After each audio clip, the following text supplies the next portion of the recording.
Yan, nandito po tayo sa Urban Poor. Dito sa Barangay Hall sa San Jose, San Vicente.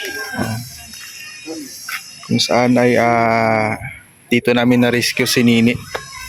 So, may kasunduan po dito, no? So, ngayon ay ito-turn over na po namin si Charlene sa kanyang tiyahin. No? At nakontak na po namin yung mga magulang ni Charlene.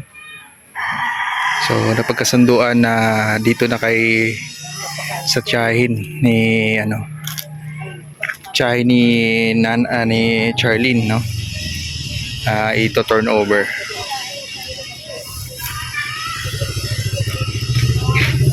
Andyan lang ako sa tindahan. Basta ang tanging mapapayo ko sa'yo, Charlene, kalimutan mo na yung nangyari sa inyo noon, no? Move forward ka na. Kasi maapektuhan lang yung buhay mo. Hawak-hawak mo yan. Kasi nakikita ko yung puso ko kapag nag-aalala ko yung sarili ko na ako lalabang. Hindi mo nagkatasos na ako panandaya ko sa tindahan. O ang tanong ko sa'yo ngayon, gusto mo pang ranasin ng mga anak mo yun, yung nangyari sa inyo? O magsubikap ka. Para pagdating ng panahon, magkaanak ka. Naiyak ko kay Ate Lourdes kami. Kay Ate Lourdes kami nag-aasaw. Kaya makalimutan mo na yun. Oh, sabi naman ng nanay niya ay kukunin siya, no? Sa next year, no? Uwi si nanay niya. So yung tatay niya naman Sarili pa pa ay pupunta dito ngayong 28 ngayong October. Sa Manila, sa mga gamit namin. Hindi niya na-execute. Kukunin pa kami kay Papa. Marami kang Charlene, marami kang extra luggage. Alam mo ba yung extra luggage? Marami kang sama ng loob sa puso mo. Ay, alisin mo yan kasi hindi ka makaka-move forward. Ha? Kung ano man yung nangyari sa inyo noon, tapos na yun, huwag mo nang binabalikan.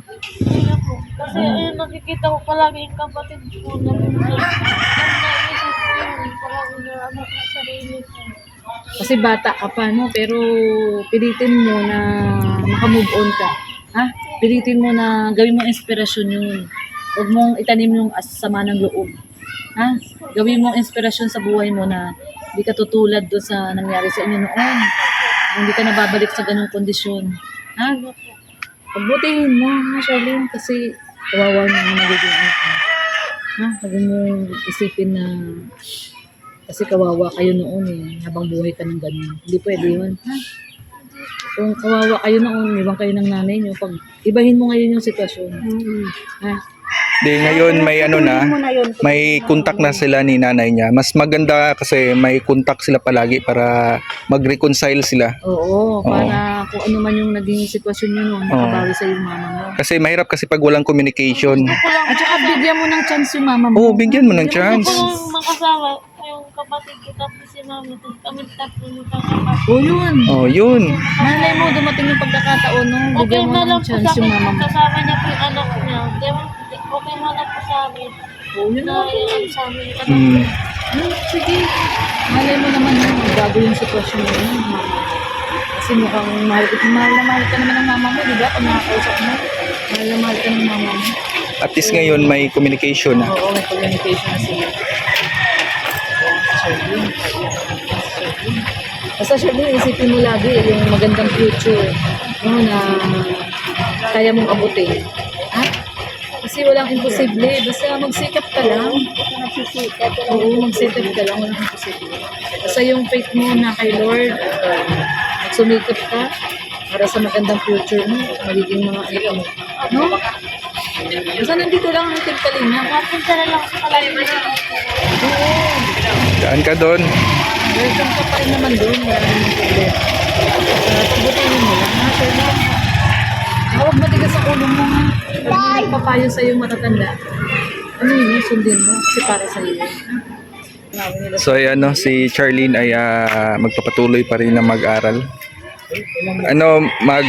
ano pa rin ka, mag-aral ka pa din sa ano, Alawihaw. Opo, papatuloy ko po yung grade. Oh. Sino yung maraming jeep dyan, ano?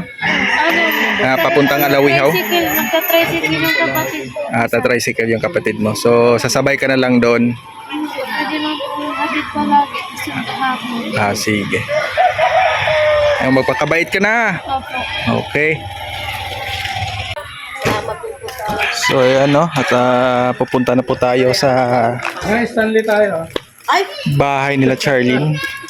Doon sa kanyang tiyahin. May sabi kayo na, di ba? Last week ko po yun ng kami.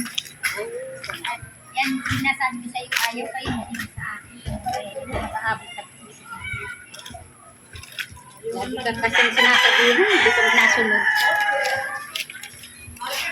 So, tara po. Nakakalingap. Ano na?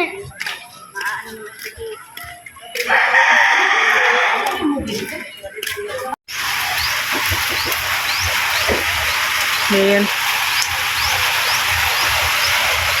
Mabigat yung bag mo. Dami si Charlene, oh.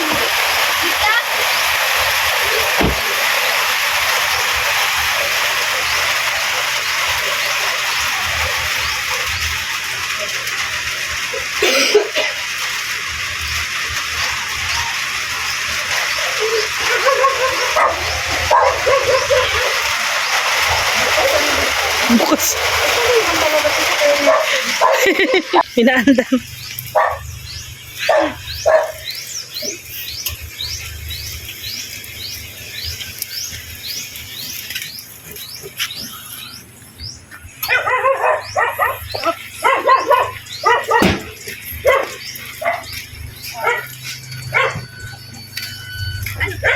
Galing na yan yun. Wala ka. Oh, kunin mo yung bag mo. Galing yan po yung gamit. Okay na, Nay. Ayaw ko lang tumingin ng mga gamit. Bahala na siya. Ayan, no? Andito na po tayo sa sa tiyahin ni Charlene. So, turnover na po natin siya dito.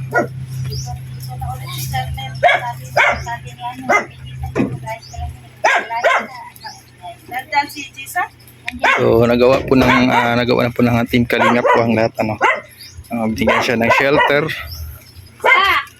Ngayon po ay may contact naman siya sa kanyang mga magulang. So, na-rescue po natin doon sa kanyang jowa. So, nabalik natin dito sa ulit sa ano, sa kanyang tiya, sa kanyang pamilya.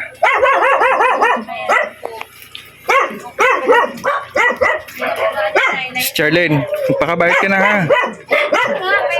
Kuwara sa kay Kuya LP niya kung Sa 26, darating na tayo. basta minute ikaw para ano. Hindi ko yung cellphone mo, nawagan sa chat.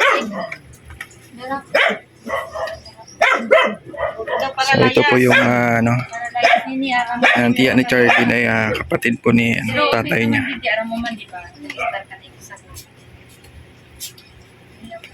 Kasi syempre, ano ka, matuto kang mahiya sa kung sino may-ari ng bahay.